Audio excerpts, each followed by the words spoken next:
4. L'essence prédialectique. La méditation est une concentration simultanée du penser, sentir et vouloir sur un contenu spirituel, qui n'a pas besoin d'être élaboré, étant déjà accompli et suffisant sous la forme dans laquelle il se présente. Le thème surgit immédiatement comme une pensée, mais il doit être laissé dans sa forme immédiate, pour qu'il agisse directement dans l'âme, il ne doit pas être pensé. C'est un contenu direct de la lumière renfermé dans une phrase, ou un symbole, tiré de la littérature mystique ou ésotérique. La méditation tend à faire vivre dans l'âme une pensée de lumière, non pas au moyen d'une analyse dialectique, mais plutôt selon le pouvoir de sa résonance initiale dans l'âme, jusqu'à une intensité capable de susciter la perception de la lumière, laquelle est initialement une perception éthérique. Le monde éthérique surgit devant l'expérimentateur en images dynamiques, une force d'image qui exprime des présences suprasensibles. La possibilité que le disciple se meuve selon la force originaire de la lumière dans un tel monde d'images, dont la richesse, puissance et rapidité foudroyante et continuellement transmuante, tendent à l'écraser, dépend du fait qu'il ait préparé de manière adéquate les forces de la conscience au moyen de l'exercice typique de la concentration. L'exercice de la pensée est fondamental pour l'allumage de l'acte intérieur indépendant de la psyché, normalement lié à la nature corporelle et entravant à son tour la pensée. Une telle indépendance est essentielle afin que la perception du monde éthérique et du corps éthérique soit régulière, à savoir, qu'elle se détermine sous le signe du jeu et non pas en fonction de la psyché, ou du corps astral, qu'elle n'obéisse pas au pouvoir subtil de la nature psychophysiologique. L'expérimentateur doit parvenir à distinguer le domaine suprasensible de celui sensible, la réalité objective supérieure des apparences médiumniques. La méditation devient pour lui élévatrice s'il possède réellement l'exercice de la concentration. Méditer, c'est en substance, donner vie à une pensée, ou à une image, ou à une idée, concernant la vie de l'esprit, de manière qu'elle suscite directement, sous la forme dialectique immédiate, l'élévation de l'âme. Une telle pensée, grâce à son propre contenu suprasensible, est déjà en soi une force de lumière, elle ne nécessite pas d'analyse. Elle peut être tirée de la littérature ésotérique ou mystique, ou être formée par la synthèse d'une série de pensées concernant l'expérience intérieure, selon une procédé qui sera suivie au plan pratique dans les pages qui suivront, d'une fois à l'autre. Une synthèse de pensées élaborée à dessein sera donnée comme contenu de méditation. Un tel contenu n'est pas arbitraire, parce qu'il appartient à la science de l'esprit, à savoir qu'il dérive de l'expérience suprasensible objective. Concentration et méditation fournissent le moyen aux disciples de remonter de la pensée reflet à la lumière de vie, dans laquelle la pensée est une avec le pur sentier et avec le pur vouloir. C'est la lumière originaire, extra-consciente, à l'anéantissement ou détérioration de laquelle on doit la production continue de la conscience de veille ordinaire. Le chemin actuel de l'esprit ne consiste pas à reculer de la conscience de veille vers des états de conscience du passé, dans l'illusion de retrouver en eux la lumière, mais plutôt de progresser du degré de conscience actuel vers la lumière dont il est projection. La tâche de l'ascète c'est de retrouver la lumière originaire au moyen des énergies actuelles de la conscience de veille. Celle-ci surgit normalement là où la lumière perd son pouvoir de vie parce qu'elle est réfléchie, mais ces énergies sont la lumière elle-même, à laquelle elle s'oppose. Normalement en tant que conscience dialectique. Telle la contradiction de la conscience. La remontée de la conscience réfléchie à la lumière de vie est une tâche exceptionnelle, mais prévue. Au plan cosmique, elle est attendue de l'humanité comme un processus de réintégration, qui doit être commencé par les soins des expérimentateurs modernes du suprasensible, capables de dédramatiser le mythe et l'anti-mythe de la modernité. Point. 4. Le disciple se place devant la graine d'une plante, qui lui est familière. Il observe la graine, sa forme, sa couleur et sans détacher son regard d'elle, il imagine sa germination et sa levée qui s'ensuit hors de terre, après cela sa croissance comme plante nouvelle, sa ramification en feuilles, et sa floraison, jusqu'à la production de fruits nouveaux dans lesquels elle apparaît de nouveau comme graine. Ce processus imaginatif de la naissance, de la croissance et de la fructification, il doit le faire sien comme une synthèse et, en même temps, en tirer un sentiment subtil, tandis qu'il continue de le contempler. Il doit pouvoir vivre ce contenu intérieur un avec la perception elle-même, en le sentant appartenir à la graine tout comme lui appartiennent les caractéristiques physiques. Cet exercice peut conduire le disciple à la perception de la forme éthérique de la graine, mais dans l'attente qu'il donne lieu à un tel accomplissement, l'exercice est essentiellement formateur de la pensée et de son accord profond avec le sentiment et la volonté. Il éduque la pensée à la logique du vivant, qui est la vraie logique, car elle ne procède pas de la médiation cérébrale, mais bien selon le Processus extrasensible du réel. C'est-à-dire, qu'il réalise l'identité que le je effectue normalement. Dans la perception, en rencontrant le monde sensible au moyen des forces de la lumière et de la vie. La pensée libérée est dite vivante, parce que c'est la pensée qui commence à percevoir en soi. Et dans les êtres, la vie, la lumière originaire. La lumière originaire flux normalement inconnue, comme pensée prédialectique dans la pensée. Dialectique, laquelle en est le reflet, ou l'apparence, la maya. La dialectique est bien indispensable à l'expérience quotidienne, mais elle est inutilisable à la pénétration du réel. Elle en est même l'obstacle.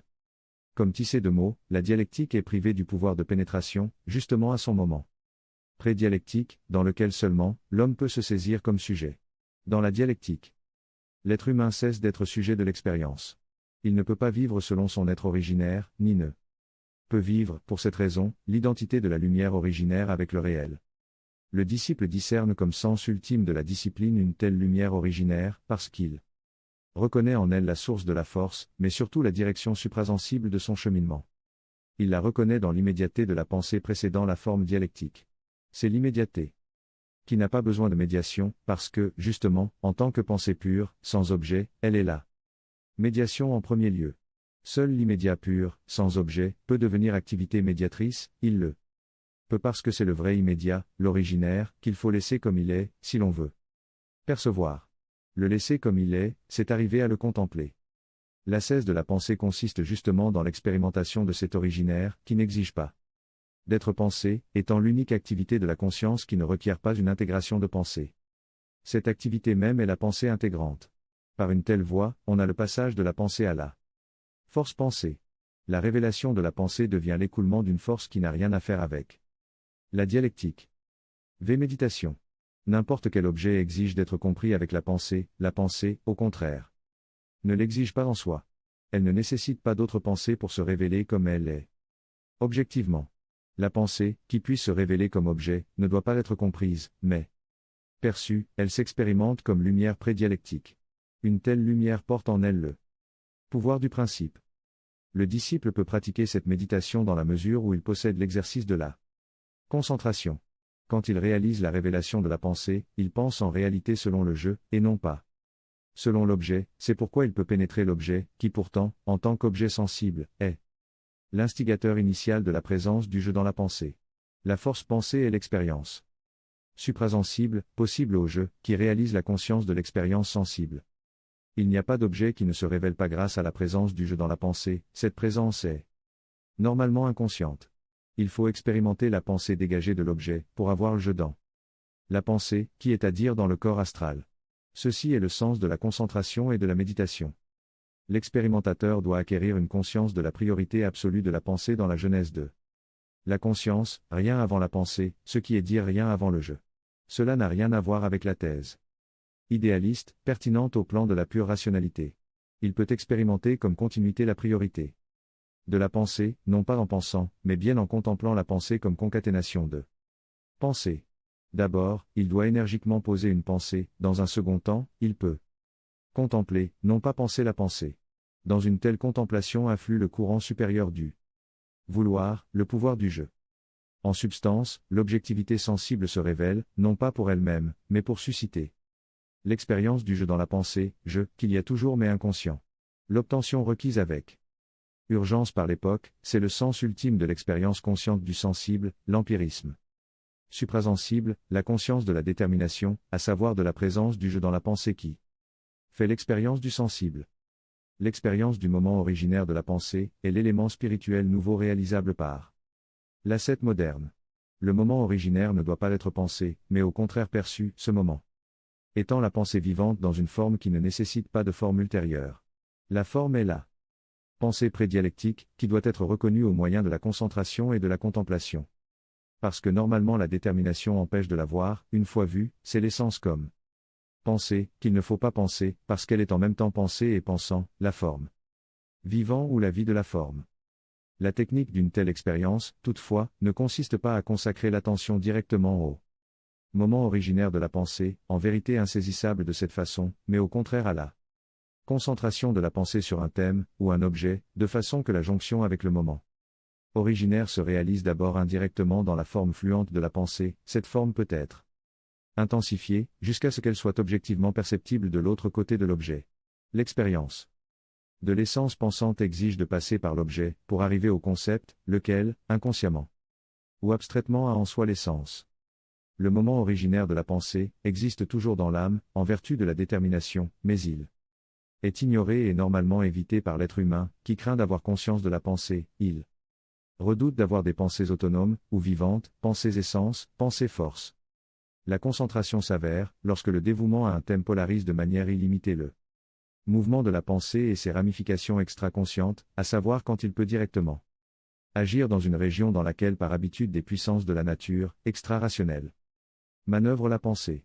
Le but de la concentration c'est de soustraire la pensée à de telles puissances, de fournir à celle-ci, la pensée, NDT, la conscience d'être, dans son autonomie et dans sa connexion originaire avec le jeu, une puissance fondée sur soi. L'exercice, que pose aux disciples fondamentalement dans une telle acception la science de l'esprit, est celui typique de la concentration, au moyen de l'objet au signifié minime, lequel, comme on l'a vu, fournit à la pensée un moyen de se soustraire aux connexions psychiques inconscientes, pour puiser directement à sa propre source suprasensible. C'est une fonction identique à celle de la pensée moderne mathématico-physique qui, au moyen de l'objectivité extérieure, réalise la détermination pure de la pensée comme expression du jeu, plutôt que comme nécessité imposée à la psyché par le domaine unidimensionnel de la quantité.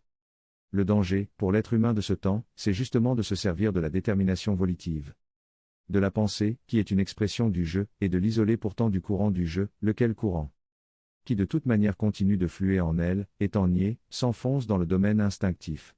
Les puissances de la nature desquelles la détermination consciente avait la tâche de libérer la pensée ressaisissent la pensée en tant que puissance anti-spirituelle renforcée, capable de lui suggérer aussi des tendances spirituelles, éthiques et sociales. Aux expérimentateurs du suprasensible il revient de reconnaître le jeu des forces derrière des apparences, pour que la détérioration du courant supérieur du jeu ne grève encore plus lourdement le destin humain.